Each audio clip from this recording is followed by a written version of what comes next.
Nah, padahal dalam Islam kalau kita saling mengingatkan hal gitu yang hak Pak, itu memang itu sunnah ulama Pak.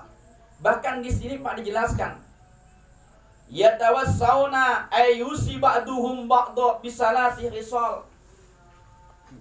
Bahkan ulama-ulama dahulu Pak, para tabi'in, para aulia itu selalu Pak mengingatkan gitu kepada yang lainnya.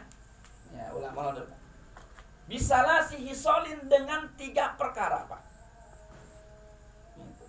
Bahkan wa yatakattabuna biha ayursilu ba'duhumul kitabata bitilkas salasi ila ba'di.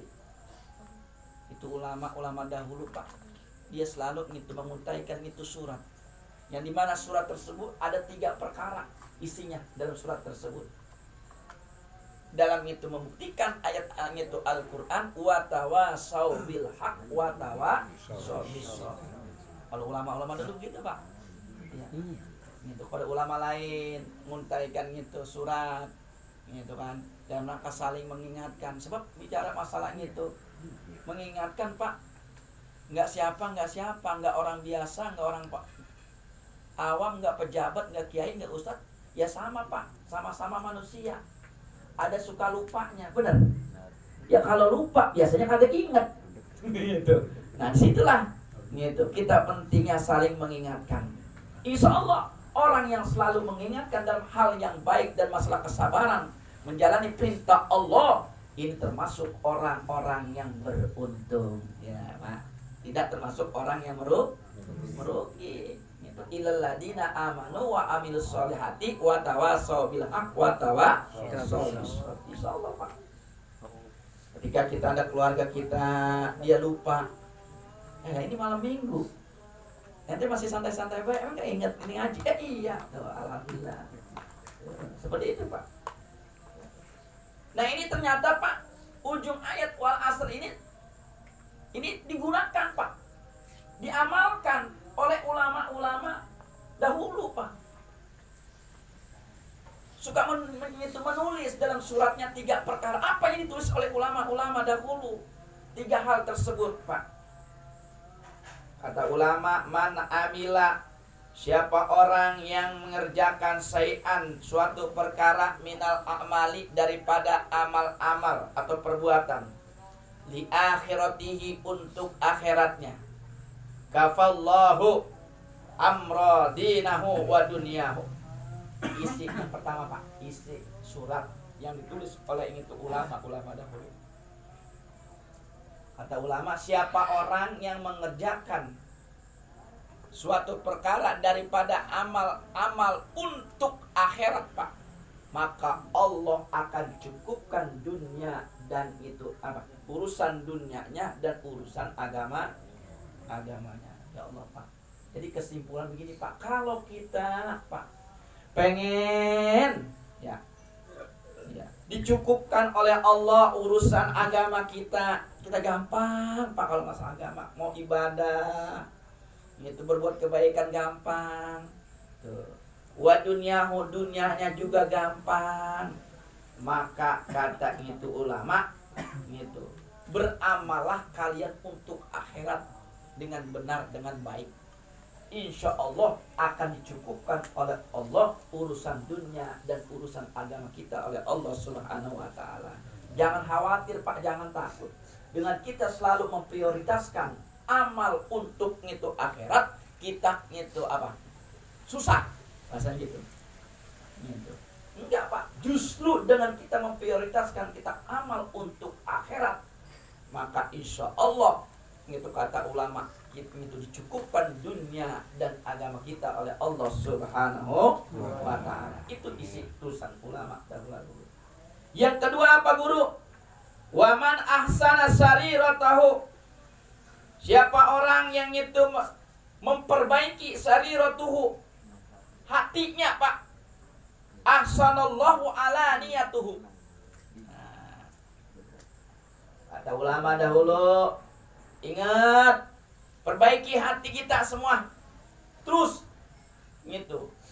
Dibersihkan. Gitu, dikontrol itu hati kita. Jangan ada sifat-sifat yang merusak amal ibadah kita. Sebab banyak itu pada dalam hati penyakitnya. Ya. Penyakit apa guru? Penyakit dengki, hasud. Tetangga gitu beli mobil dia yang meriah. Nah ini bahaya Pak. Orang penyakit hasud Pak, biasa suka SMS terus. Gitu. Senang melihat orang susah, susah melihat orang senang. Gitu. Hasud. Padahal Pak, orang yang punya penyakit hasud, katanya itu Nabi, bukan tambah kaya, tambah biasa. Sebab dalam hadis Nabi, rizqul hasid lil maksud, rezeki orang yang hasud untuk yang dihasud. Jadi kalau orang yang dihasud bukan tambah miskin, tambah kaya. Tuh. Seperti itu Pak. Guru, bagaimana kalau itu yang hasud dia gitu, nggak punya gitu. Dia kerjanya hasud baik, dengki baik, musuhin orang baik. Nah, terus dia nggak kaya guru. Ya, adanya amal, ya amalnya pantas diberikan gitu kepada orang yang dihasud. Masya Allah. Makanya kalau kata ulama, orang yang celaka 12 itu orang penyakit hasud Pak. Gitu. Udah gitu pahala gitu amal ibadahnya rusak, rezekinya serap. Itu orang yang hasud. Sebab Pak, milik rezeki udah diatur sama Allah. Gitu. Nggak bisa Pak, meskipun kita cegat, kita gitu tahan supaya nggak sampai nih si Anu itu usahanya supaya hancur, dan tetap baik Pak. Pas suka kita baca kalau habis sholat, la mani alima a'toita wala mu'tiya lima manakta wala roda lima koleta. Itu Pak, nggak ada bisa yang menahan Pak. Ketika Allah gitu, nih rezeki buat si A, buat si B, buat si D, nggak bisa Pak. Nggak bisa. Meskipun kita cegal, mau bagaimana caranya, nggak bisa Pak. Sebab tidak ada yang bisa gitu melawan Allah. Sehebat dan sepintar apapun Pak manusia yang namanya makhluk, tidak bisa gitu ya melebihi kekuasaan dan kebesaran Allah Subhanahu wa Ta'ala. Jadi kesimpulannya Pak dalam itu tulisan itu ulama dahulu, kalau kita Pak selalu gitu mengontrol hati kita, memperbaiki hati kita, jangan sampai ada unek-unek atau penyakit hati. Insya Allah kata ulama, kata ulama, ahsanallahu ala niyatahu, maka Allah perbaiki ala niyatuhu, apa? Ala niyatahu, badannya, jasadnya, dirinya. Pak, insya Allah. Kan orang yang jadi penyakit apa Pak? Banyak pikiran. Udah banyak pikiran, artinya ngeruwet baik. Nah udah Pak, susah. Iya. Susah itu tidur, susah makan, deket penyakit Pak. Nah, kalau udah gitu susah tidur, susah makan, deket penyakit, udah sakit, deket mati lah. Iya. Seperti itu. Makanya kalau kita dari itu tulisan ulama ini, kalau kita pengen sehat badan kita Pak, bersihkan hati kita. Ya. Bersihkan hati kita dari penyakitnya namanya hasud, penyakit dengki sama orang lain. Jangan Pak, jauhkan, insya Allah. Kalau hatinya sehat, ntar kayak gitu badannya ikut sehat. Ya kalau hatinya gitu ngeruwet baik, ngedumel baik, gitu. Ya udah Pak, gitu siap-siap aja. Gitu. Iya, ngik ya. Habisnya gitu tetangga gitu beli mobil dia meriah. Tetangga beli kapal dia gitu stroke. Penyakit paling berat apa penyakit stroke kan ya? Jangan kan stroke pakai berat, apa stroke. Jadi gitu. Itu yang kedua kata ulama. Yang ketiga apa? Daripada isi tulisan para ulama dahulu yang selalu menjadikan itu saling mengingatkan dalam yang hak dan itu kesabaran ketika kita menjalani perintah Allah, dan sabar juga dalam kita menjauhi larangan Allah Subhanahu wa Ta'ala. Apa kata ulama? Waman aslaha ma bainahu wa bainallah. Siapa orang yang memperbaiki perkara antara dirinya dan antara Allah, kata ulama, aslahallahu ma bainahu wa bainan nas, maka Allah akan memperbaiki suatu perkara antara dirinya dan antara sesama manusia. Waduh, luar biasa Pak. Kita ada kan pengen payah, kita hidup rukun, benar, bahagia, sejahtera, benar Pak? Itu kan yang diharapkan. Hidup pengen damai, tentram. Siapa yang nggak pengen? Istri dua. Gitu. Semua istri dua ya kan. Iya. Kantong tebel ya kan. Apa yang nggak mau? Iya. Kantong tebel kalau banyak musuh agak enak juga. Bener. Iya, ini mah hidup tentram, damai gitu. Istri dua kata Pak Wakil. Ya kantong tebel. Masya Allah, siapa yang nggak mau? Gitu pasti semuanya pada mau. Apa resepnya kata ulama kalau kita pengen gitu damai Pak, tentram kehidupan kita di dunia? Katanya itu ulama, aslahallahu ma bainahu wa bainallah. Kita harus memperbaiki suatu perkara antara diri kita dan antara Allah Subhanahu wa taala. Artinya kita selalu terus menerus Pak, kita tingkatkan, kita perbaiki hubungan kita kepada Allah. Iya, yaitu ibadah makhluk kita. Disebut hablum minallah. Ya bagaimana sholat kita supaya memang gitu khusyuk Pak caranya. Gitu. Kita nggak gitu rasa nikmat ketika kita gitu sholat. Nah terus Pak. Gitu. Bagaimana caranya supaya gitu kita selalu gitu ingat pada Allah. Ya, terus Pak ditingkatkan. Yang kemarin itu kayaknya malas-malas, sekarang gitu ditingkatkan. Yang kemarin sholat sunnahnya 2 rakaat, sekarang 4 rakaat, terus menerus. Ya. Supaya kita apa? Supaya tidak termasuk daripada orang-orang yang merugi. Sebab kata Nabi, orang itu Pak, kalau hari demi hari, bulan demi bulan, tahun demi tahun, tidak ada peningkatan dalam masalah itu ibadahnya pada Allah, berarti dia termasuk orang yang merugi Pak. Orang yang itu tertipu masih Pak dengan tipu daya itu setan. Sebab kata Nabi, man kana yaumuhu khairan min amsihi fahuwa rabihun. Siapa orang yang hari ini lebih baik Pak, alhamdulillah di tahun 2022 yang baru lagi tadi tertinggal ya Pak, baru 1 hari ya. 1 hari 22, alhamdulillah guru. Sekarang mas saya zikirnya tasbihnya nggak kurang dari itu 1000 kali tasbih dalam sehari.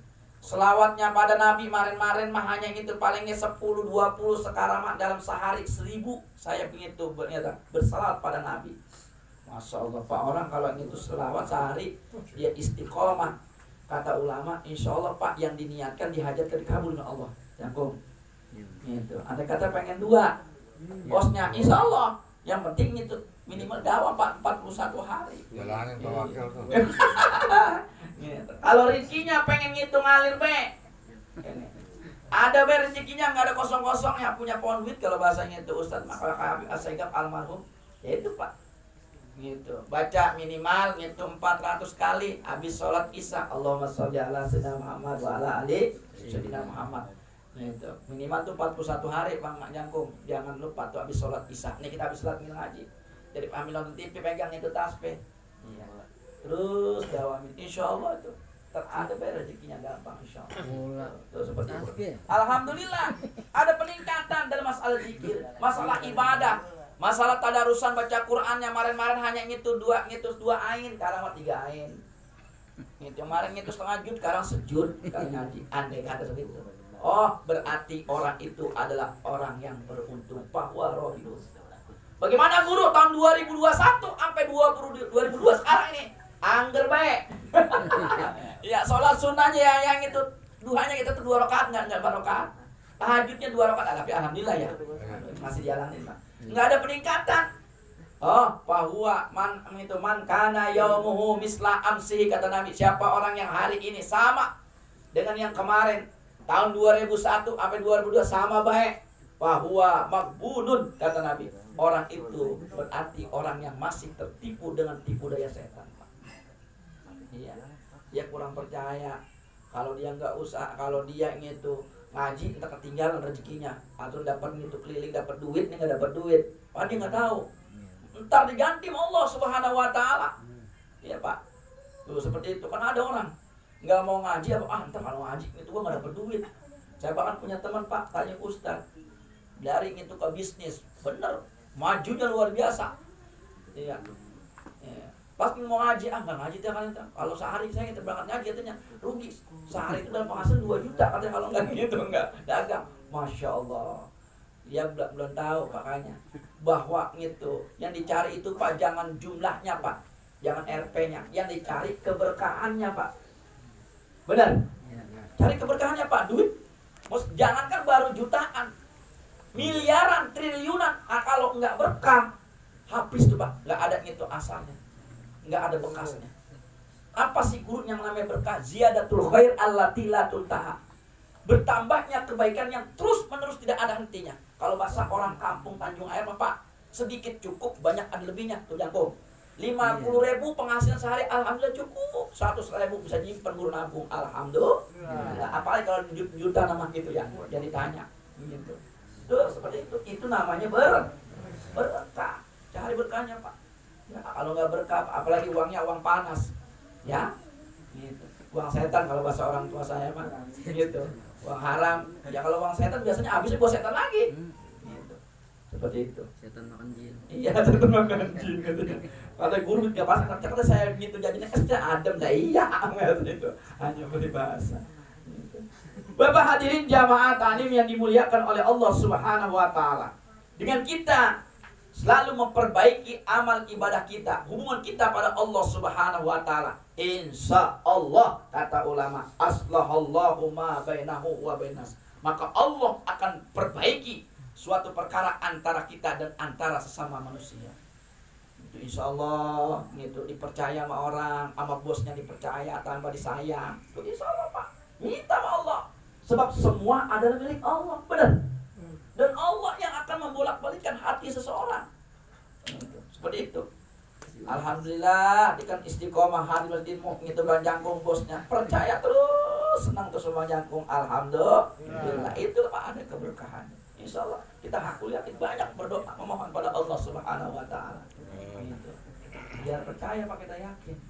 Gitu. Jadi kesimpulannya Pak dalam pada itu bed ini di antara orang-orang yang beruntung adalah orang-orang yang beriman dan orang-orang yang berbuat kebajikan dan juga orang-orang yang selalu saling mengingatkan dalam masalah yang hak, masalah kebenaran dan itu mengingatkan dalam kesabaran menjalani perintah Allah dan itu sabar dalam itu apa?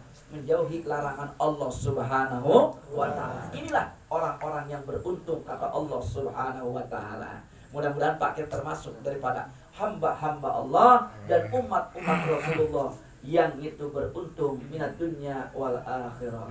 Itu Pak dalam ayat ini kesimpulannya. Mungkin segitu aja Pak ya yang saya sampaikan.